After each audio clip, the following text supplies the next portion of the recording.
Bismillahirrahmanirrahim. Assalamualaikum warahmatullahi wabarakatuh.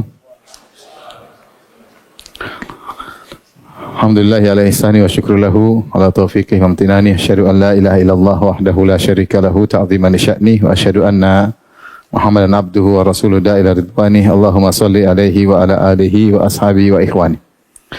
Kita lanjutkan masih tentang takdir. Al-Imam Abu Ja'far At-Tahawi rahimahullah berkata, Aslul qadar sirullahi fi khalqihi. Asal dari takdir adalah rahasia Allah ya. Rahasia Allah pada makhluknya ya. Walam yattali' ala dzalika malakun muqarrabun. Malaikat yang dekat pun tidak pernah mengetahuinya. Wala nabiyyun mursal. Bahkan nabi yang diutus pun tidak mengetahui. Wa ta'ammuq wan nadharu fi dzalika dzari'atul khidlan. Terlalu berdalam-dalam masalah ini, berusaha mengungkap rahasia Allah, maka ini sarana untuk khidlan. Ya, khidlan itu ditinggal, itu kehinaan. Khidlan itu harusnya ditolong, tidak ditolong, namanya khidlan. Wasullamul hirman, tangga untuk meraih tadinya harusnya bisa menang, malah gagal. Tangga kegagalan. Wa darajatut tughyan, dan derajat sikap berlebihan. Ya. Kalau khidlan itu harusnya ditolong, tapi tidak ditolong. Kalau hirman, maksudnya asalnya berhasil menjadi apa? Gagal. Jadi berdalam-dalam dalam masalah takdir adalah sarana untuk ditinggal oleh Allah, tidak ditolong, dan tangga untuk gagal. Wa darajatut tughyan, ini tingkat sikap berlebihan. Fal hadara kullal hadari min dzalika nadhran wa fikran wa waswatan. Maka hati-hati, waspada, dengan penuh waspada dari hal tersebut, jangan sampai meneliti berdalam-dalam, memikirkan atau waswasah yang terbetik dalam hati. Fa inna Allah Ta'ala tawa ilmal qadari an anamihi. Sungguhnya Allah melipat ilmu takdir dari makhluk-makhluknya, dari manusia. Wa nahahum an maramihi. Dan Allah melarang mereka dari berusaha mencari tahu. Kama qala Ta'ala, sebagaimana Allah berfirman, la yus'alu amma yaf'alu wa hum yus'alun. Allah tidak ditanya atas apa yang dia lakukan, wa hum yus'alun, dan mereka lah yang ditanya. Surat Al-Anbiya ayat 23. Faman sa'ala lima fa'ala, siapa yang bertanya kenapa Allah berbuat demikian, itu tentang rahasia takdir, kenapa? Tentang hikmah, kenapa Allah mentakdirkan demikian? Faqad radda hukmal kitab, maka dia telah menolak hukum Al-Quran. Al-Quran bilang la yus'al, jangan ditanya, engkau malah tanya, kenapa Allah bikin begini? Tidak boleh. Wa man radda hukmal kitabi kana minal kafirin. Siapa yang menolak hukum Allah, maka dia termasuk orang-orang kafir. Taib.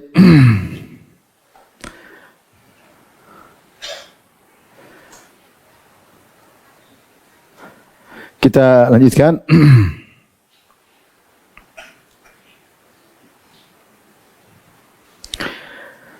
Tadi Al-Imam At-Tahawi rahimahullah berdalil dengan firman Allah, la yus'alu amma yaf'alu wa hum yus'alun. Perhatikan ayat tersebut, ayat surat Al-Anbiya ayat 23.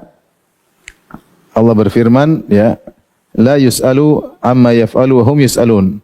Allah tidak ditanya apa yang dia lakukan, apa yang dia perbuat. Tetapi wahum yas'alun, justru mereka yang akan ditanya. Justru mereka yang akan ditanya.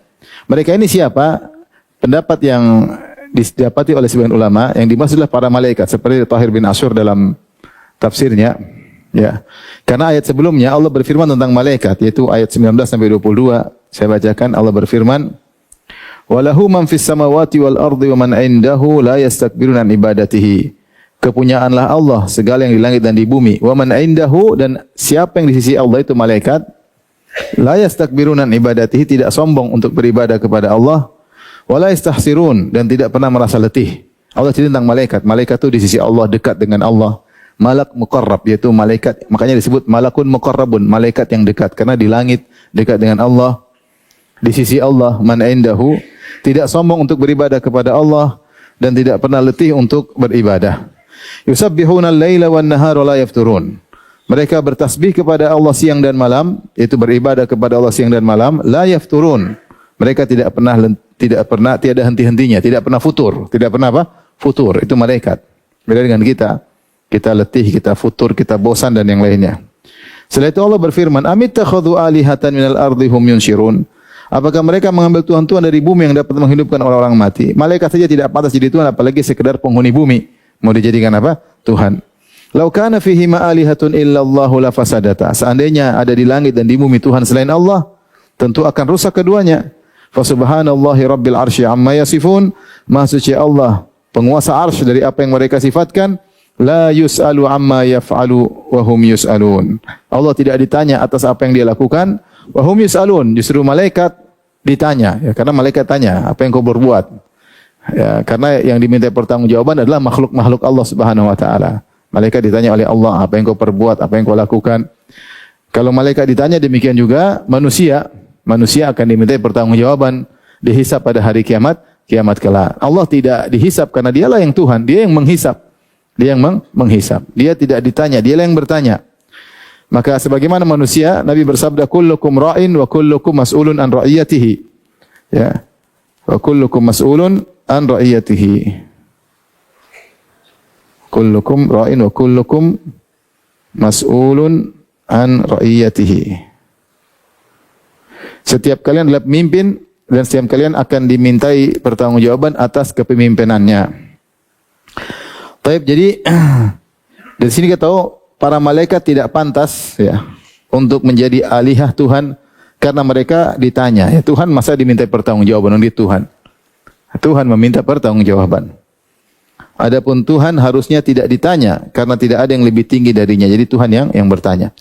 Tapi di sini pembahasan kita, Allah tidak ditanya tentang apa yang dia perbuat. Ya. Tadi satu sudah saya sebutkan. Yang kedua, yang pertama tidak ditanya tentang pertanggungjawaban karena tidak ada yang di atas Allah. Tidak ada yang lebih tinggi dari Allah. Karena atasan yang bertanya kepada bawahan makhluknya, bukan sebaliknya. Atasan yang bertanya kepada bawahan. Allah yang bertanya kepada makhluknya, maka dia tidak ditanya. Ini salah satu penafsiran la yus'alu amma yaf'al. Allah tidak ditanya apa yang dilakukan. Ya, karena dia yang melakukan, terserah dia. Dia yang mencipta, dia sang raja, dia penguasa alam semesta. Dia tidak dimintai pertanggungjawaban. Yang dimintai pertanggungjawaban adalah makhluk yang diciptakannya. Yang kedua, Allah tidak ditanya tentang sebab melakukannya. Ini tentang hikmah. Jadi Allah tidak ditanya tentang hikmah. Kenapa? Karena semua yang dilakukan pasti dengan hikmah. Ya, semua yang dilakukan pasti dengan hikmah. Maka tafsir kedua ini yang dibawakan oleh Imam At-Tahawi. Dia mengatakan bahwasanya Allah tidak ditanya. Faman sa'ala lima fa'ala faqad radda hukmal kitab. Siapa yang bertanya kenapa Allah berbuat demikian, maka dia telah menolak ayat ini. Dan ini benar ketika dalam kita kaidah dalam Al-Qur'an, semua penafian terkait dengan Allah itu tujuannya adalah menetapkan kebalikannya untuk memuji Allah. Contoh, Allah mengatakan la ta'khudhuhu sinatu wala naum. Allah tidak ngantung dan Allah tidak tidur. Berarti maksudnya apa? Allah Maha terjaga, paham? Berarti maksudnya Allah Maha terjaga. Jadi bukan sekedar dinafikan, tapi maksudnya penafian ini melazimkan apa? Kebalikannya yang sempurna. Kalau kita bilang Allahu la ta'khudhuhu sinatu wala naum, Allah tidak ngantung, tidak tidur, maksudnya melazimkan Allah Maha terjaga. Makanya wala yaudu hifdzuhuma, tidak susah bagi Allah untuk menjaga langit dan bumi karena Allah tidak tidur dan Allah tidak ngantuk. Demikian juga ketika dikatakan ya wa ma massana min lughub wa laqad khalaqana samawati wal arda wa ma bainahum fi sittati ayyamin wa ma massana min lughub. Bahwasanya kami telah menciptakan langit dan bumi dan apa yang di antara keduanya dalam 6 hari dan kami tidak ditimpa rasa letih. Maksudnya menetapkan Allah Maha kuat. Allah Maha kuat ya. Demikian juga ketika Allah berfirman, la tudrikuhul absar wa huwa yudrikul absar. Allah tidak bisa diliputi oleh pandangan, ya. Maksudnya Allah terlihat tapi Allah Maha besar sehingga pandangan tidak bisa meliputinya.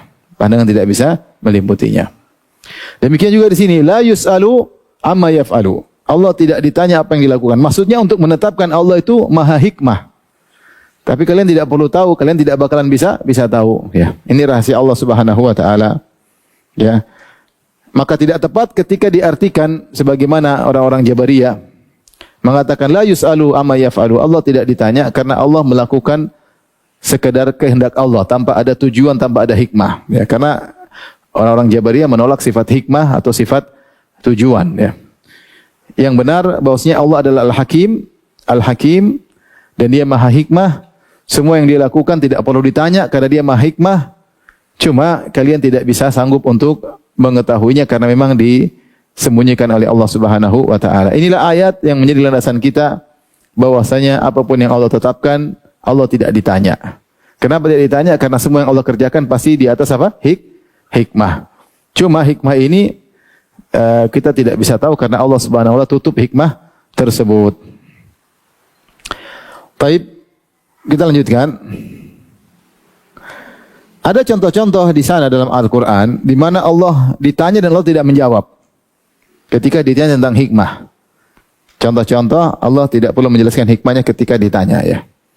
Contoh seperti firman Allah Subhanahu wa taala, "Wa kadzalika fatanna ba'dahum bi ba'dhin liyaqulu ahaula'i manallahu 'alaihim min bainina alaysa Allah bi'alam bisyakirin."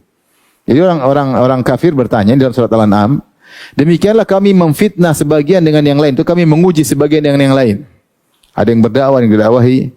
Liyaqulu, agar mereka berkata, orang-orang yang kaya, orang-orang pembesar-pembesar protes, ahaula imanallahu alaihim min bainina. Apakah orang miskin Allah beri anugerah yaitu iman sementara kami tidak? Kenapa mereka yang dipilih kok kami tidak? Gitu. Pertanyaan ditujukan kepada Allah atau ditujukan kepada Nabi Muhammad SAW. Apa jawabannya? Allah tidak menjelaskan. Allah yang mengatakan, alaihissallahu bi'a'lama bisyakirin. Bukanlah Allah lebih tahu siapa yang bersyukur. Selesai. Allah tidak jelaskan kenapa-kenapanya. Sudah Allah lebih tahu mana yang bersyukur di antara kalian. Allah pilih mereka, Allah lebih tahu kenapanya. Allah tidak jawab karena begini, karena begini. Ini karena mereka bertanya, protes tentang hikmah. Kenapa mereka bukan kami? Karena mereka yang dipilih bukan kami. Allah mengatakan, alaihissallahu bi'a'lama bisyakirin. Bukankah Allah lebih tahu mana yang bersyukur? Contoh lagi, seperti kisah para malaikat yang bertanya kepada Allah ketika Allah mengatakan, "Idz qala rabbuka lil malaikati inni ja'ilun fil ardi khalifah." Ketika Allah berkata kepada para malaikat, aku akan menciptakan penghuni bumi, yaitu Adam dan keturunannya. Maka malaikat bertanya, qalu ataj'alu fiha may yufsidu fiha wa yasfiku dima. Ya Allah, apakah kau akan menjadikan di muka bumi orang yang akan merusak dan akan menumpahkan darah? Wa nahnu nusabbihu bihamdika wa nuqaddisu lak. Sementara kami selalu bertasbih dan mensucikanmu.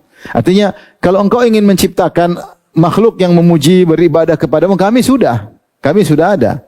Kami selalu memujimu, menyucikanmu, beribadah enggak pernah berhenti, enggak pernah futur, enggak pernah capek. Terus enggak maksudnya apakah engkau kenapa? Maksudnya kenapa engkau menciptakan apa? Manusia yang akan melakukan kerusakan di atas muka bumi dan juga akan menumpahkan darah. Allah tidak menjelaskan, Allah yang mengatakan, qala inni a'lamu ma la ta'lamun. Aku tahu apa yang kalian tidak tahu. Selesai. Aku tahu apa yang kalian tidak. Allah tidak jelaskan kenapa-kenapanya. Ini rahasia Allah Subhanahu wa taala. Baik. Contoh lagi dalam surat Zukhruf. Orang-orang kafir Quraisy atau orang kafir Mekah memberi ide. Wa qalu laula nuzzila hadzal Qur'anu ala rajulin minal qaryataini 'azim. Mereka berkata, kenapa seandainya Al-Qur'an diturunkan kepada seorang yang agung dari dua kota ini, dari kota Mekah dan Madinah, ada orang agung, maksudnya mereka ada yang mengatakan adalah Al-Walid bin Mughirah, ada yang mengatakan adalah Urwah bin Mas'ud Ats-Tsaqafi. Itu jangan kepada Muhammad. Kasih orang yang menguasai Mekah dan Madinah.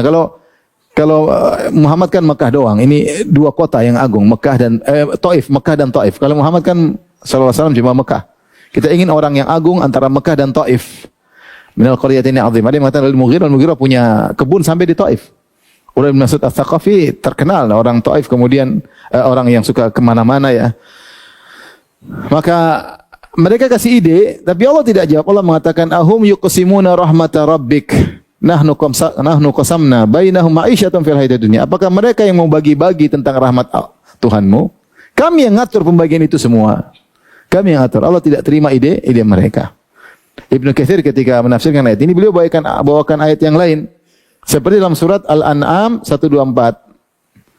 Wa idza ja'atuhum ayatun qalu lan nu'mina hatta nu'ta mithla ma utiya Rasulullah.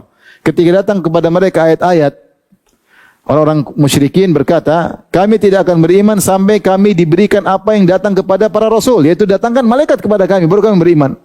Kan Muhammad didatangi malaikat, kami mau beriman, ya datangkan lagi malaikat. Kami juga bisa jadi rasul maksudnya, sebagaimana Muhammad Jadi Rasul datang malaikat, kami juga bisa jadi Rasul didatangi malaikat. Allah berkata apa? Allahu a'lamu haitsu yaj'alu risalatah. Allah lebih tahu di mana dia meletakkan risalahnya. Dia pilih siapa terserah Allah Subhanahu wa taala. Jadi idenya orang-orang Quraisy atau orang-orang Taif agar Al-Quran kenapa tidak diturunkan kepada selain Muhammad, tidak dibalas oleh Allah, tidak dijelaskan oleh Allah Subhanahu wa taala, biarkan saja berandai-andai, beride-ide. Jawabannya Allahu a'lamu haitsu yaj'alu risalatah. Allah lebih tahu tentang siapa yang berhak mendapatkan risalahnya. Demikian juga mungkin kita bisa tambahkan seperti dalam surat Al-Qasas Allah mengatakan tentang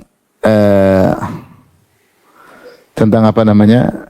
Ini bukan pertanyaan, cuma Allah jelaskan bahwasanya Allah lebih tahu siapa yang berhak dapat apa hidayah. Ketika paman Nabi meninggal Abu Talib, Allah mengatakan innaka la tahdi man ahbabta, kau tidak bisa beri petunjuk kepada orang yang kau cintai, walakin Allah yahdi man yasha, Allah beri petunjuk kepada siapa yang Allah cintai, wa huwa a'lamu bil muhtadin, dan Allah lebih tahu siapa yang berhak mendapat apa? Petunjuk. Taib ikhwan, kalau kita bicara hikmah Allah, ini terkait dengan takdir. Kita sering mengalami ada kejadian-kejadian, terus kita mengetahui hikmahnya. Banyak kejadian kita enggak tahu hikmahnya, dan sebagian Allah buka apa? Hikmahnya. Ada kejadian menimpa kita, oh tahu hikmahnya begini, oh tahu hikmahnya begini. Seperti kisah Nabi Yusuf. Nabi Yusuf alaihissalam dimusuhi oleh kakak-kakaknya, kemudian ternyata dijual jadi budak, kemudian akhirnya dituduh ingin berzina, akhirnya dipenjara, akhirnya hikmahnya dia menjadi bangsawan di mana? Di Mesir. Ini kan hikmah. Sebagian hikmah yang Allah buka. Jadi ada hikmah yang diketahui dibuka oleh Allah kepada sebagian orang. Bagi orang yang mengamati, merenungkan, maka dia terkadang mengerti sebagian hikmah yang Allah buka. Tetapi di sana ada hikmah-hikmah yang benar-benar Allah tutup, tidak diketahui sama sekali. Nah, kita dalam hidup ini juga mengalami demikian. Ada kejadian-kejadian yang kita alami, kita ngerti hikmahnya begini, setelah kita amati ternyata, oh ya ada hikmahnya. Dan banyak kejadian kita nggak paham, kenapa begini, kenapa begitu, kenapa begini. Apalagi perkara-perkara besar seperti kenapa kita nggak ngerti. Nah, yang kita tidak mengerti, kita kiaskan kepada yang kita ngerti. Kita bilang pasti ada hikmahnya meskipun saya tidak tahu. Pasti ada hikmahnya meskipun saya tidak tahu. Ya, Allah mentakdirkan demikian. Ini sebagian saya ngerti, saya ditakdirkan begini, ternyata tujuannya begini, ternyata saya dipertemukan dengan ini, ternyata saya jadi begini. Allah bukakan, oh kita ngertiin hikmahnya ada. Ada kejadian lain kita nggak ngerti. Ya sudah, yang kita tidak ngerti, kita kiaskan bahwasanya pasti juga ada hikmahnya. Tapi ikhwan, jadi tidak semua pertanyaan orang Quraisy ya kemudian dijawab oleh Allah Subhanahu wa taala. Ya, karena mereka bertanya tentang hikmah, kenapa Muhammad yang jadi Rasul, ya. Kenapa orang-orang miskin yang beriman, ya. Allah tidak jawab. Itu rahasia Allah Subhanahu wa taala. Tapi di sini ada beberapa kaidah-kaidah yang harus diyakini ketika kita berbicara tentang takdir, agar kita tetap husnudzan kepada Allah Subhanahu wa taala, Pertama, kita harus yakini bahwasanya Allah Subhanahu wa taala Maha adil dan tidak zalim. Ini Allah tetapkan dalam banyak ayat seperti firman-Nya, "Wa ma dzalamnahum walakin kanu anfusahum yadhlimun." Kata Allah, kami tidak menzalimi mereka, tapi mereka menzalimi diri mereka sendiri. Ketika Allah membinasakan suatu negeri, membinasakan suatu kampung, ya, suatu penduduk, Allah mengatakan, "Wa ma dzalamnahum," kami tidak menzalimi mereka. Walakin kanu anfusahum yadhlimun, tapi mereka menzalimi diri mereka sendiri. Demikian juga Allah berfirman, "Wa ma rabbuka bidzallamil lil 'abid." Sungguhnya Rabbmu tidak pernah berbuat zalim kepada hamba-hambanya. Allah tidak berbuat zalim dan Allah Maha adil. Dalam hadis qudsi juga Allah berfirman, "Ya ibadi, inni haramtu dzulma ala nafsi, faja'altuhu muharraman bainakum fala tadzalamu." Wahai hamba-hambaku, aku mengharamkan kezaliman atas diriku dan aku menjadikan haram di antara kalian, maka janganlah kalian saling berbuat zalim. Jangan saling menzalimi. Jadi Allah pasti adil ya. Makanya di antara doa penghilang kesedihan,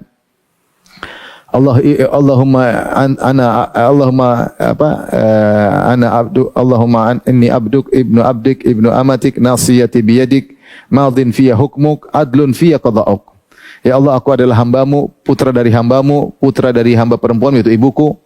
Ya, nasiyati biyadik, bahwasanya ubun-ubunku di tangan-Mu. Madin fiyya hukmuk, hukummu pasti berlaku kepadaku.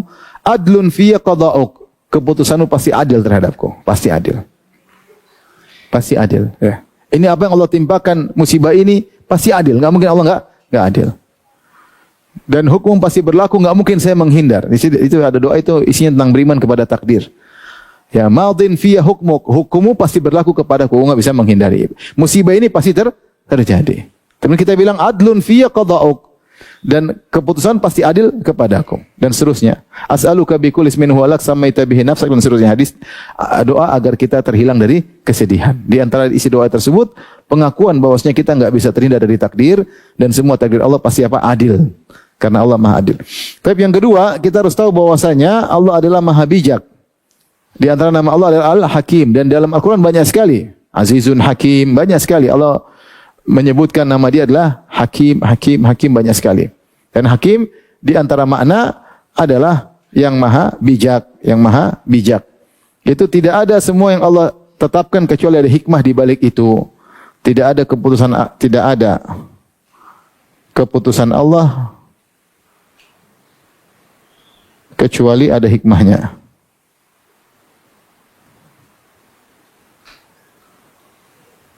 Ya.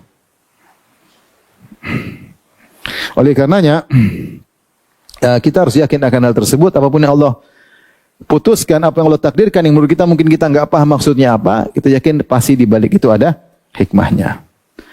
Kemudian kita yakin bahwasanya Allah Maha Penyayang. Allah Maha Penyayang. Ya, Allah Maha Penyayang. Ya. Hamba beriman, apa yang Allah takdirkan pasti Allah Maha Penyayang. Ya. Ya. Dan Allah mengatakan, Inna rahmati sabaqat ghadabi, sungguhnya rahmatku mendahului kemurkaanku. Kalau ada manusia dimurkai itu sudah kebangetan, sudah apa? Kebangetan. Asalnya Allah rahmatnya mendominasi kemurkaannya. Dan kalau orang beriman dia selalu husnudzan kepada Allah karena Allah Maha Penyayang. Kemudian kaidah berikutnya, Allah tahu sementara engkau tidak tahu. Wallahu ya'lamu wa antum la ta'lamun. Ini penting. Allah tahu, kalian tidak tahu. Ini terkait dengan hikmah juga. Bahwasanya ya Allah berfirman, Fa'asa wa asa an takrahu syai'an wa huwa khairul lakum wa asa an tuhibbu syai'an wa huwa syarrul lakum wallahu ya'lamu wa antum la ta'lamun. Bisa jadi kau membenci sesuatu ternyata baik bagimu, dan bisa jadi kau mencintai sesuatu ternyata buruk bagimu. Wallahu ya'lamu, Allah yang tahu, wa antum la ta'lamun, dan kalian tidak mengetahui. Jadi ada ilmu yang Allah sembunyikan bagi makhluk. Ada ilmu yang disembunyikan oleh Allah Subhanahu wa taala. Ada ilmu yang Allah sembunyikan. Dan ini di antara hikmah Allah Subhanahu wa taala ya. Karena takdir ini kalau ditampakkan oleh Allah Subhanahu wa taala, maka sudah tidak ada ujian bagi hamba. Seandainya antum tengok Lauhil Mahfuz, antum sedang diuji, terus antum melihat, oh ternyata Lauhil Mahfuz jadi raja nanti. Ya, antum tidak merasa diuji, santai aja ketawa ketiwi. Tidak ada nilai ujian, paham? Tapi kapan nilai ujian? Ketika antum tidak tahu bahwasanya ternyata hikmah di balik itu sangat indah, sehingga antum tetap diuji untuk husnudzan kepada Allah, untuk dekat kepada Allah, untuk beribadah kepada Allah supaya bisa berhasil. Kalau Allah bongkar ternyata ujungnya antum jadi raja, jadi bos, udah antum doa ketawa-ketawa aja, yang sudah tahu paling jadi raja. Santai aja, jadi enggak ada nilai ujian, enggak ada nilai ibadah, padahal kita diciptakan untuk beribadah, ya enggak? Iya. Sebaliknya kalau antum tahu ternyata antum bakalan mati, aduh ngapain saya kerja, ujung-ujungnya juga tewas. Jadi enggak ada nilai ibadah, ya, enggak ada nilai ibadah. Oleh karenanya dengan disembunyikan ilmu hikmah, maka itu agar hamba tetap berada dalam beribadah dengan ujian, dan ini bermanfaat bagi hamba, ya. Kalau hamba tahu takdir misalnya ujungnya di neraka, dia sedih terus kan. Ya. Kalau dia tahu dia masuk surga terus, dia jadi orang gila terus, diganggu orang, orang yang ketawa mulu, nggak? Kenapa? Saya tahu ini ujungnya surga. Jadi kalau dibuka ilmu takdir, ya masa tujuan Allah menciptakan manusia hilang, paham? Tujuan,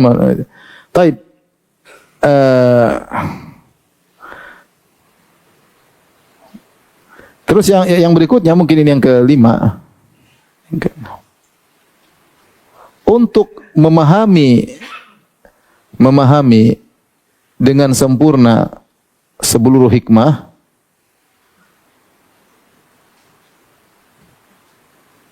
ini lanjutannya, harus punya ilmu setara dengan Allah, setara dengan ilmu Allah. Baru kita bisa paham. Kalau ilmu kita tidak setara ilmu Allah, susah kita memahami. Ilmu kita nggak sampai. Ilmu kita nggak sampai. Jangankan tentang rahasia takdir Allah yang tidak bisa kita pahami. Banyak di dunia kita nggak paham tentang ilmu-ilmu dunia. Nggak paham. Saya sering kasih contoh. Misalnya, kalau antum ditanya, bagaimana video call bisa terjadi pada HP satu dengan yang lain? Saya kalau ditanya, saya nggak bisa jelaskan. Karena saya nggak tahu ilmunya. Mungkin gelombang apakah ini kah, atau nggak ngerti. Ada yang tahu, ada yang jawab, saya tahu Ustaz. Gimana kalau ada kuotanya bisa? Oh iya, itu jawaban sesuai dengan akal pikiran, selesai. Menunjukkan kualitas ya. Tapi bukan itu yang kita maksud. Maksudnya jelaskan secara ilmiah nggak bisa. Pokoknya ada kuota jalan, kuota habis, video call nggak bisa. Tapi jadi banyak hal yang tidak bisa. Saya sering bilang, bagaimana kalau anak kita, misalnya dia pingin sesuatu yang membahayakan, kita mau jelaskan susah. Kita apalagi misalnya anak kecil masih setahun mau jelasin gimana nggak bisa, dia nggak ngerti apa yang kita omongkan. Anak umur 4 tahun sudah mulai paham, dia main game terus, bagi dia bahagia game itu, ya enggak? Ini puncak kebahagiaan main game. Kita bilang ini bahaya, kita ambil, dia nangis enggak? Kita jelaskan, dia enggak paham. Dia enggak paham. Kenapa enggak boleh? Begini loh, mama ini enggak mau, dia enggak mau. Pokoknya dia pengen apa? Main. Karena ilmu dia tidak sampai, tidak ngerti tentang hikmah dilarang hal tersebut. Dia enggak ngerti. Dulu anak saya umur 4 tahun mau sunat. Saya mau jelaskan susah. Sunat itu dampak kesehatan, kesehatan susah. Udah mau sunat, nanti Abi belikan boneka, selesai. Belikan mainan. Udah mau bangun mau nangis, boneka mainan. Nah ini hikmah sunat, dapat mainan, selesai. Kalau mau dijelaskan karena begini ya nggak paham. Dia nggak paham. Jadi otak kita sangat terbatas. Oleh karena timbul orang-orang yang ingin protes terhadap takdir. Dia ingin menyetarakan ilmu dia dengan kenapa Allah begini, kenapa Allah begini ya. Muncullah orang ateis, contoh orang ateis mengatakan, kenapa Allah cipta, kalau Allah Maha Penyayang, kenapa ada orang sakit, kenapa ada orang begini, kenapa ada musibah ya. Terus mau kamu bagaimana kalau Allah Maha Penyayang? Ide kamu bagaimana? Ide saya maunya semua jadi bos. Kalau jadi bos siapa yang mau disuruh? Goblok. Iya tuh. Coba kamu mau bagaimana? Kalau semua jadi bos, siapa yang mau disuruh? Ya. Nggak bisa. Jadi apa yang Allah ciptakan yang sempurna. Kita mau model bagaimana nggak bisa ya. Nggak ada rasa kebahagiaan kecuali setelah penderitaan. Kalau nggak ada penderitaan nggak ada nama kebahagiaan. Nggak ada. Gimana orang tahu nikmat sehat kalau dia nggak pernah apa? Sakit. Kalau semua orang langsung lahir tanpa ayah dan ibu, nggak ada namanya cinta kepada ibu. Nggak ada nikmat kehidupan. Maksudnya dia mempunyai ide menurut dia lebih bagus daripada ciptaan Tuhan. Ya nggak bisa, nggak jalan. Kalau semua jadi bos, kau jadi apa kalau begitu? Nggak ada. Terus mau suruh siapa? Ya, mau suruh siapa? Nanti kalau kita bikin robot lah, kasihan robot ditakdirkan jadi robot. Jadi intinya kita ini akal nggak sampai, kita nggak usah protes apa yang Allah tetapkan. Ibarat kalau ada orang masuk di pesawat, kemudian pilotnya mulai banyak tombol, kita nggak tahu, salah itu Pak Pilot, jangan pencet itu Pak Pilot. Pak Pilot bilang, kau pernah belajar nggak? Ya nggak pernah, cuma dengar YouTube, aduh bahaya. Salah pencet kita meledak pesawatnya. Ya nggak bisa. Jadi kalau untuk bisa protes Pak Pilot, dia juga harus mengerti tentang ilmu apa? Mengemudi pesawat. Baru dia bisa bilang ini salah Pak Pilot, harusnya begini. Ketika dia tidak punya ilmu, dia pasrah aja, ya nggak? Bukankah kita kalau lihat ada orang alim melakukan sesuatu, kita bisa husnudzon, bisa nggak? Pasti dia ada tujuan lah, kita nggak ngerti lah. Kita kadang-kadang begitu, ada suatu orang alim, kita tahu dia orang alim, kita tahu dia orang cerdas, kita tahu orang bijak, dia melakukan sesuatu yang tidak kita pahami, kita bilang, dia pasti ada hikmah, saya nggak ngerti, tapi dia pasti ada tujuan. Kita bisa husnudzon, itu tidak? Bisa, karena kita tahu dia orang bijak, orang pintar, orang cerdas. Nah, bagaimana dengan Allah Subhanahu wa taala yang ilmu kita nggak ada bandingan dengan ilmu Allah? Wa ma utitu minal ilmi illa qalila. Kalian tidak diberi ilmu kecuali sangat sedikit. Seandainya Allah memberikan setengah ilmunya kepada kita pun, setengah ilmu. Jadi misalnya ilmu Allah 100%, 50% buat kita, kita pun nggak bisa protes. Mau protes harus sama-sama 100%. Apalagi ilmu kita nggak ada perbandingannya. Nggak ada nilainya sama sekali. Oleh kita hanya tunduk kepada ketetapan Allah Subhanahu wa taala. Taib, kaidah berikutnya yang keenam tentang iradah. Ini sangat penting. Iradah kehendak Allah maka dibagi menjadi dua ya. Al-iradah kehendak Allah Subhanahu wa taala terbagi menjadi dua. Pertama al-iradah syar'iyyah yang disebut dengan al-mahabbah. Iradah syar'iyyah namakan juga al-mahabbah. Al-iradah kauniyah disebut dengan al-masyiah. Al-masyiah. Jadi Allah Subhanahu wa taala setelah kita pelajari dalam Al-Qur'an, dalam hadis-hadis Nabi, iradah Allah kehendak Allah bisa terbagi menjadi dua. Ada namanya iradah yang Allah kehendaki, yang Allah cintai, dan ada yang namanya masyiah, yaitu yang pasti terjadi. Namanya iradah kauniyah. Kauniyah itu yang terjadi. Tapi kita bedakan ini, antum pahami aja dulu. Iradah syar'iyyah, perbedaan pertama dengan iradah kauniyah, yang pertama iradah syar'iyyah terkait yang dicintai oleh Allah. Terkait yang dicintai oleh Allah Subhanahu wa taala. Apa yang dicintai oleh Allah? Iman, takwa, ya, perdamaian. Ini kan semua dicintai oleh Allah Subhanahu wa taala. Di antara yang dicintai oleh Allah adalah imannya Fir'aun. Fir'aun beriman, Allah suka atau tidak? Kalau Fir'aun beriman, Allah suka atau tidak?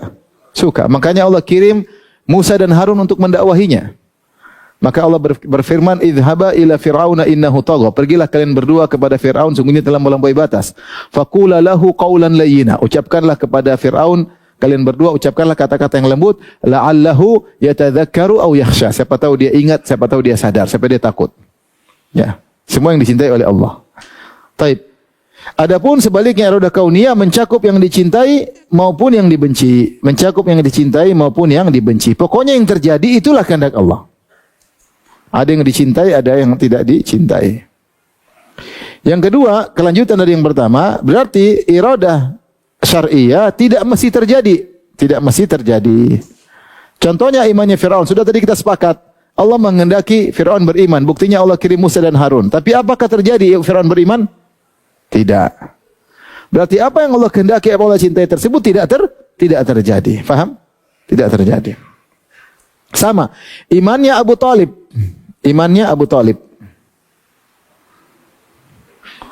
Allah berkehendak tidak Abu Talib beriman? Allah suka Abu Talib beriman. Makanya Nabi terus mendakwahi Abu Talib. Tapi yang terjadi, apakah Abu Talib beriman? Tidak. Berarti iradah syar'iyyah Allah, apa yang Allah sukai, mahabbah yang Allah suka tidak terjadi.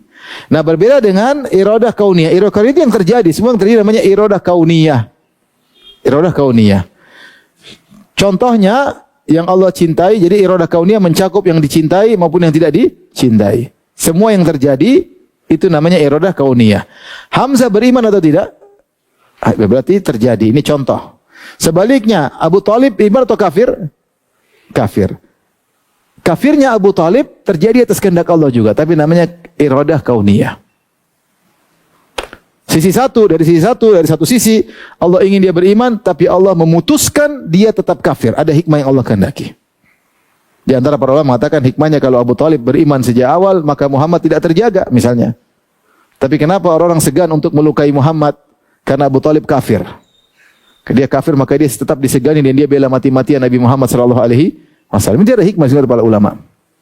Tetapi kafirnya Abu Talib itu dikehendaki oleh Allah dengan iradah kauniyah, disebut dengan masyiah. Taib. Perhatikan di sini, kita sebut ayat-ayat dalil. Lihat sini dalil. Sebelah kanan. Kata Allah berfirman tentang iradah kauniyah.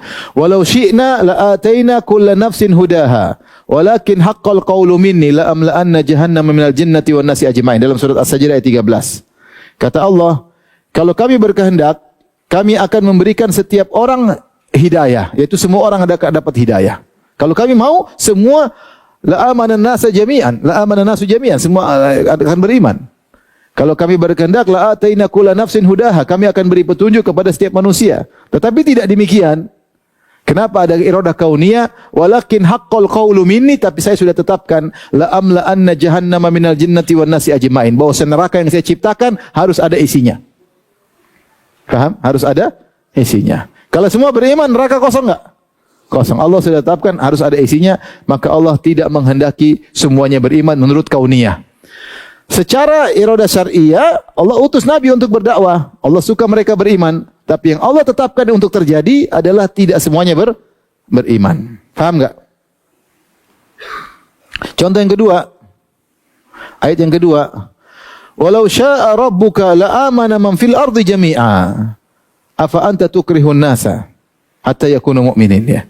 Kalau Allah berkehendak, Rabbmu berkehendak, la'amana man fil ardi jami'an. Semua di atas muka bumi akan beriman kalau berkehendak. Tapi Allah tidak berkehendak. Mudah Allah kasih hidayah kepada semuanya. Kenapa demikian? Inilah yang namanya rahasia Allah. Kenapa Allah tidak menghendaki semuanya beriman? Ya, urusan Allah. Otak kita enggak sampai. Tapi Allah sudah tetapkan tidak semuanya beriman. Bahkan kebanyakannya kafir. Kata Allah Subhanahu wa taala, "Wa in tuti' aktsara man fil ardi yudhilluka an sabilillah." Kalau kau mengikuti mayoritas manusia di atas muka bumi, maka mereka akan menyesatkan engkau dari jalan Allah Subhanahu wa taala. Tapi yang jumlah muslimin dengan kafirin lebih banyak mana? Kafirin banyak. Kemudian juga firman Allah Subhanahu wa taala, "Wa ma tasyauna illa ayyasha Allahu rabbul alamin." Wa ma tasyauna illa ayyasha Allah, innallaha kana aliman hakima, dalam dua surat. Ya, dalam surat Al-Insan dan dalam surat Takwir. Wa ma tasyauna illa ayyasha Allah. Tidaklah apa yang kalian kehendaki kecuali dengan kehendak Allah. Apapun yang kalian kehendaki tidak keluar dari kehendak Allah. Baik atau buruk, semuanya dikehendaki oleh Allah. Yang terjadi adalah kehendak siapa? Allah. Paham? Yang terjadi adalah kehendak Allah Subhanahu wa taala. Ayat yang lain. Ya. Ya. May yasha'illahu yudlilhu. Siapa yang Allah kehendaki Allah sesatkan. Bayangkan. May yasha'illahu yudlilhu. Siapa yang Allah kehendaki Allah sesatkan. Wa may yasha' yaj'alhu ala siratim mustaqim. Dan siapa yang berkehendak Allah jadikan dia di atas jalan yang lurus.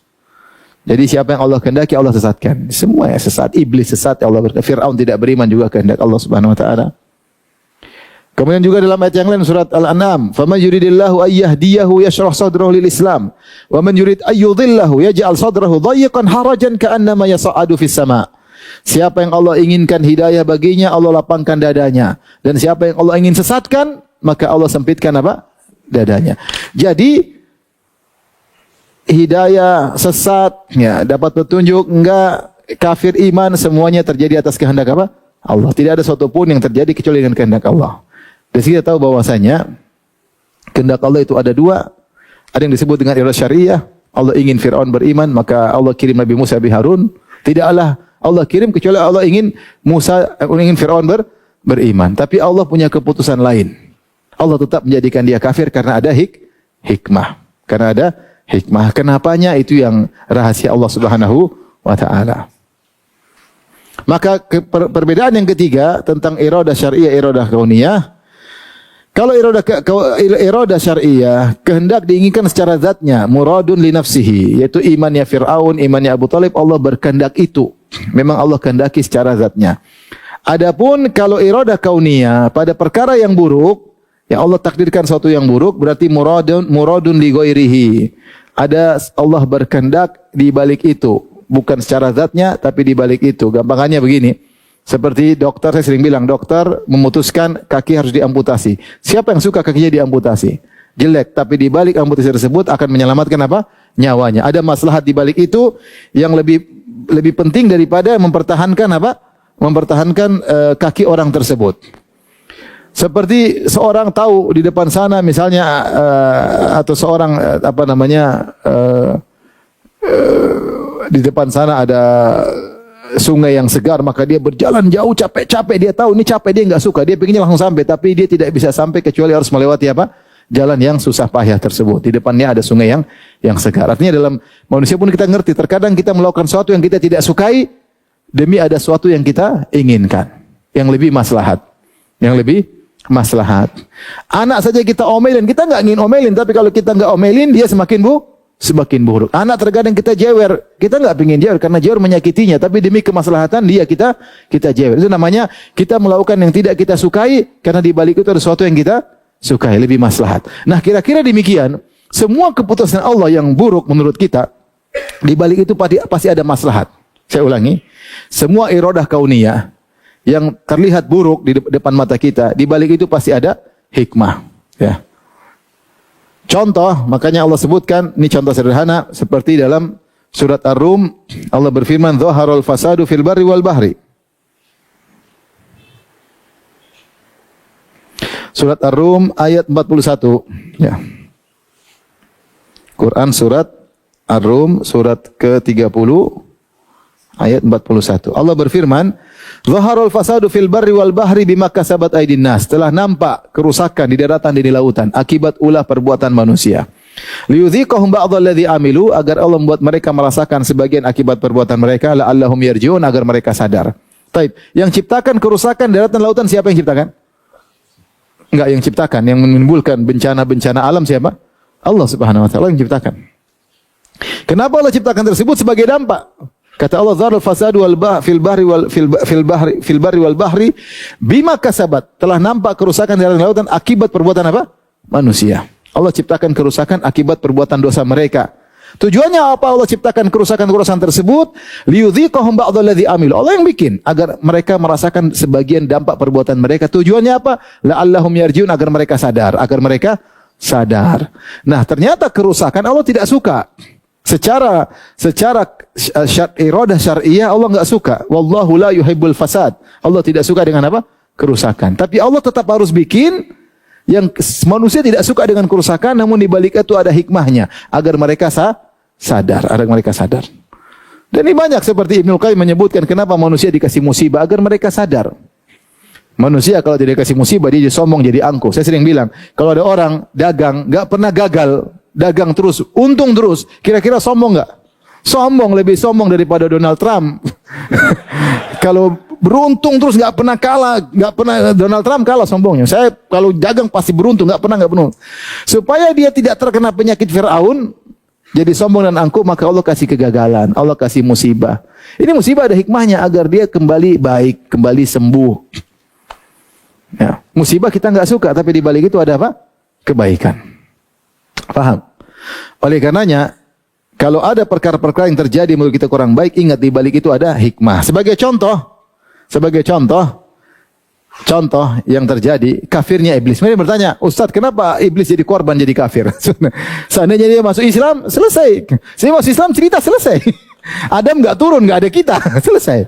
Ya, Allah punya cerita, udahlah. Ya, kalau iblis kafir, Adam turun enggak? Enggak ada, selesai. Ya. Enggak ada cerita. Maka iblis kafir itu banyak hikmahnya. Hikmah ini tidak bisa diperoleh kecuali iblis kafir. Perhatikan, hikmah ini tidak bisa diperoleh kecuali iblis apa? Kafir. Di antara hikmahnya, dengan adanya iblis, Allah bisa menunjukkan kamalu kudratihi, kesempurnaan kekuasaannya. Di antara bukti kekuasaannya sempurna, dia bisa menciptakan dua hal yang bertentangan. Ada iblis, ada Jibril, ya enggak? Ada Musa, ada Fir'aun. Kalau enggak ada iblis, enggak ada Fir'aun. Paham? Kalau enggak ada iblis, enggak ada Fir'aun. Ada Yahudi, ada Palestina. Kalau enggak ada iblis, Yahudi semua baik-baik. Ya, assalamualaikum, baik-baik semua. Allah bisa tunjukkan bertentangan. Allah ciptakan surga dan neraka. Kalau enggak ada iblis, neraka buat apa diciptakan? Paham? Jadi Allah bisa ciptakan dua hal yang kontradiktif dengan adanya iblis. Ini satu contoh. Contoh kedua, Allah bisa menunjukkan nama-nama sifat-sifatnya. Sifat-sifatnya syadidul iqab. Allah siksaannya sangat pedih. Nah, kalau enggak ada iblis, siapa yang mau disiksa? Paham? Tetapi kalau kasih nikmat luar biasa, syakur, memberi balasan atas perbuatan kecil dibalas dengan sangat besar.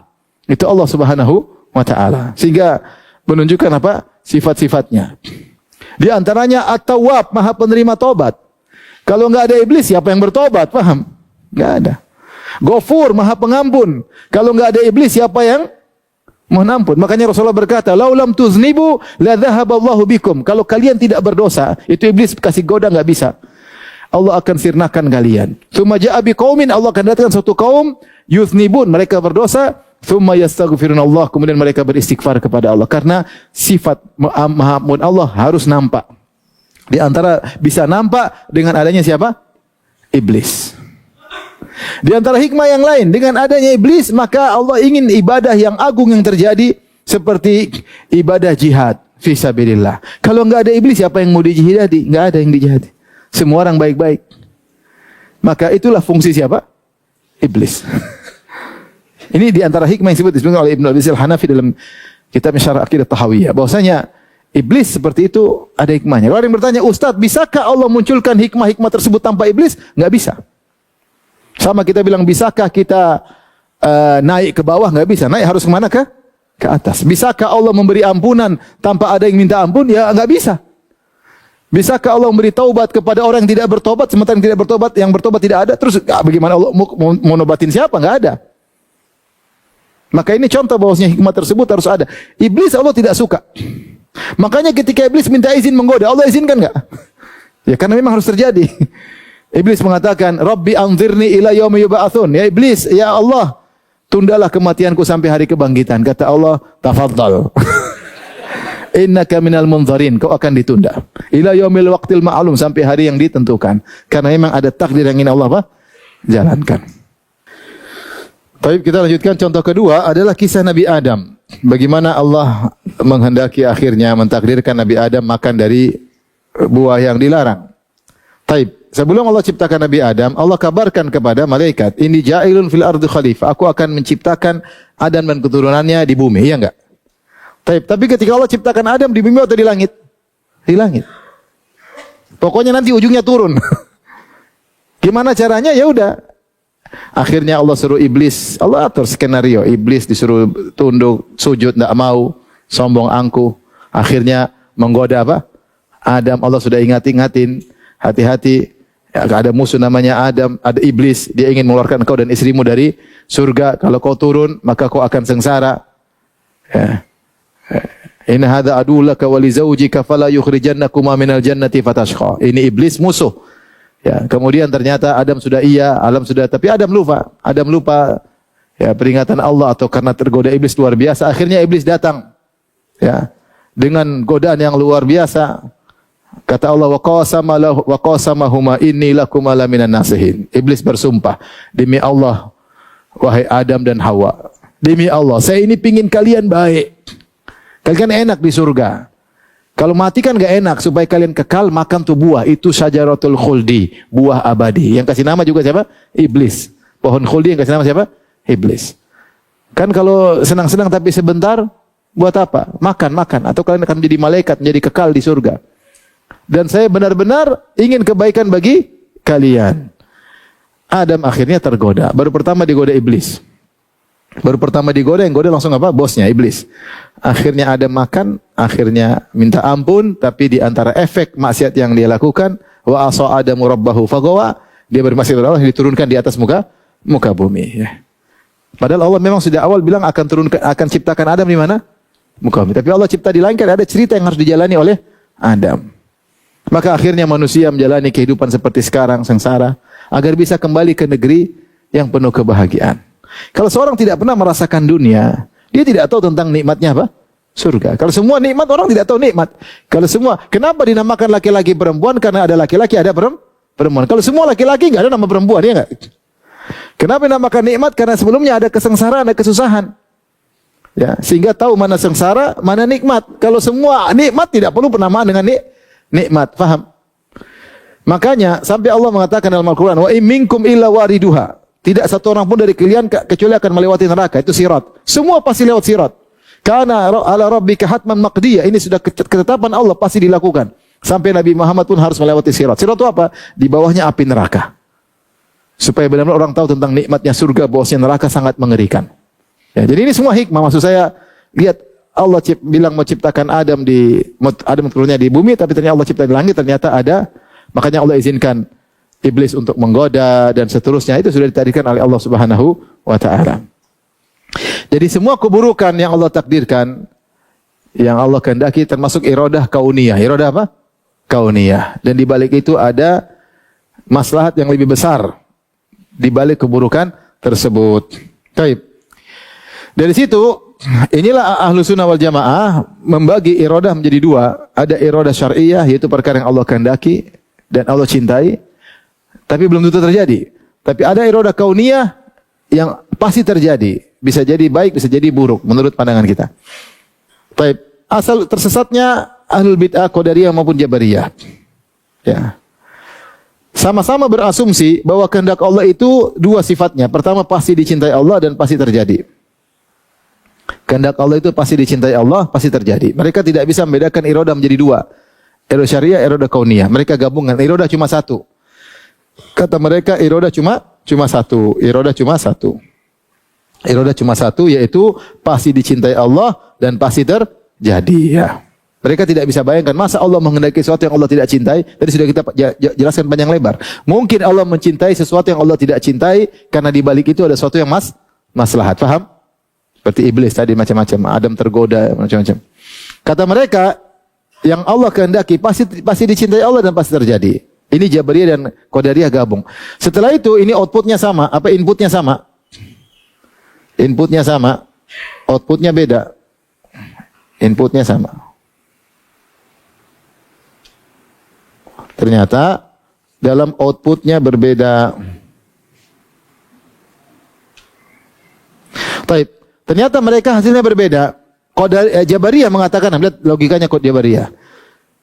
Sama, pasti dicintai, pasti terjadi. Kata Jabariyah, semua di alam semesta terjadi dengan takdir Allah, dengan kehendak Allah. Dengan apa? Kehendak. Dan pasti dicintai oleh Allah. Tadi sudah kita sebutkan. Karena mereka mengatakan pasti terjadi, pasti dicintai. Jika demikian, yang terjadi di alam semesta di antaranya adalah maksiat-maksiat. Maksiat terjadi enggak? Ada orang berzina ada enggak? Ada orang ke diskotik ada enggak? Ada orang riba? Ada orang membunuh? Ada. Berarti maksiat juga dicintai oleh Allah Subhanahu wa taala. Karena semua yang terjadi pasti dicintai oleh Allah dan di antara yang terjadi adalah maksiat. Makanya Jabariyah ini berbahaya karena mereka menolak syariat. Sebagian dikafirkan, menolak apa? Syariat. Percuma syariat, kata mereka semua dicintai oleh Allah Subhanahu wa taala. Ya. Ketika ditemukan seorang berzina dengan istri temannya tegur, kata, ya sudah takdir, ini sudah ditakdirkan oleh Allah. Apa yang Allah kehendaki terjadi dan apa yang Allah kehendaki pasti Allah cintai. Ya. Berzinanya saya dengan istrimu dicintai oleh Allah, maka bahaya. Demikian saya penggal kepalamu juga dicintai oleh Allah, tahu enggak? Jadi dengan pemikiran seperti ini rusak sehingga syariat tidak dipakai. Seakan-akan takdir melazimkan syariat ditolak. Karena sama, syubhatnya sama, inputnya sama, iradah kehendak Allah itu pasti dicintai dan pasti terjadi. Tapi yang kedua Qadariyah terbalik. Kata mereka cara berfikirnya beda. Inputnya sama, outputnya beda. Kata mereka, maksiat dibenci Allah berarti tidak dikehendaki oleh Allah. Maksiat dibenci Allah berarti bukan dikehendaki oleh Allah. Berarti maksiat yang terjadi keluar dari takdir Allah, keluar dari kehendak Allah. Berarti maksiat bukan ciptaan Allah. Berarti apa kesimpulannya? Maksiat bukan ciptaan Allah. Kata mereka, si kafir ya, yang pingin kafir ya Allah pingin dia beriman, tapi dia kafir. Allah tidak ingin dia kafir. Kekafirannya itu perbuatan dia sendiri. Tidak ada ditakdirkan oleh Allah, tidak diciptakan oleh Allah Subhanahu wa taala. Ini mereka akhirnya menetapkan ada. Konsekuensinya berat. Konsekuensinya berarti ada yang terjadi, ada pencipta selain Allah. Semua selain Allah namanya makhluk. Apapun yang terjadi itu semua ciptaan Allah. Kalau mereka caranya begini, kata mereka maksiat bukan ciptaan Allah, bukan kehendak Allah, maka berarti ada sesuatu yang diciptakan oleh selain siapa? Allah. Taib, akhirnya ini ada kisah. Saya bacakan dalam Syarah Aqidah Tahawiyah. Wa rawa Amr bin Al-Haytham qala kharajna fi safinah. Kata Amr bin Al-Haytham, kami keluar bersafar di atas sebuah kapal. Wa sahibana fiha qadariyun wa majusiyun. Ketika kami naik kapal tersebut ternyata ada orang Islam bermadzhab Qadariyah dan ada orang Majusi. Majusi penyembah apa? Syaitan, penyembah api. Maka Qadari tadi ingin berdakwah. Dia mengatakan kepada si Majusi, Aslim, masuklah Islam wahai Majusi. Kata Majusi, hatta yuridallah. Kalau Allah ingin saya masuk Islam, saya masuk Islam. Kata si Majusi. Kata Qadari, inna Allah yuridu walakin syaitan la yurid. Sebenarnya Allah ingin kau masuk Islam, tapi syaitan enggak ingin kau masuk Islam. Syaitan, ya, Allah ingin kau masuk Islam, tapi syaitan enggak ingin kau masuk Islam. Majusi kemudian berpikir, jadi aradallahu wa arada syaitan. Allah pingin saya masuk Islam, syaitan pingin saya tetap Majusi. Hasilnya siapa yang menang? Syaitan. Dia masih apa? Majusi. Kata dia, hadza syaitanun qawi, ini syaitan kuat. Fa ana ma aqwahuma. Kalau gitu saya bersama yang lebih kuat ya. Kalau kita semua terjadi kehendak siapa? Allah. Baik buruk semua yang kehendaki siapa? Allah. Ini konsekuensi salah kalau begini. Katanya keburukan Allah tidak kehendaki. Lah kalau gitu setan yang kehendaki. Nah kalau terjadi berarti setan lebih jago daripada Allah. Karena kehendak setan menang daripada kehendak siapa? Allah. Paham ini? Contoh lagi kejadian dari Amr bin Ubaid, seorang Mu'tazilah. Ada seorang Arab Badui datang ke majelisnya Amr bin Ubaid. Faqala ya ulai inna naqati suriqat fad'ullah an yaruddaha alayya. Kata dia, wahai para hadirin semua, para anggota pengajian, anggota majelis, sungguhnya ontaku dicuri. Berdoalah kepada Allah agar Allah mengembalikan ontaku. Curi itu baik atau buruk? Buruk. Maka Amr bin Ubaid berdoa, Allahumma innaka lam turid an tusraq naqatahu fasuriqat. An tusraq naqatuhu fasuriqat. Ya Allah, sungguhnya engkau tidak ingin ontanya dicuri tapi tercuri. Karena artinya dia ingin menisbahkan bahwasanya terjadinya pencurian bukan kehendak Allah, karena pencurian itu buruk. Maka Amr bin Ubaid, seorang tokoh Mu'tazilah, dia berdoa, Allahumma innaka lam turid an tusraq naqatuhu fasuriqat. Fardutha alaihi. Ya Allah, sungguhnya engkau tidak ingin ontanya dicuri tapi ternyata tercuri. Kembalikanlah ontanya kepada Arab Badui ini. Maka Arab Badui komentar, la hajatali fi du'aika. Saya tidak butuh doa seperti ini. Kata Amr bin Ubaid, lah kenapa? Walima? Qala, akhafu, aku khawatir. Sebagaimana Allah tidak ingin dicuri, ternyata tercuri. Bisa jadi Allah ingin kembali, ternyata tidak kembali. Ini maksudnya yang benar, bahwasanya seluruh yang terjadi atas kehendak siapa? Allah. Ya, ada iradah syar'i, ada iradah kauniyah. Tapi mungkin sampai sini saja kajian kita. Insyaallah kita lanjut kesempatan yang lain.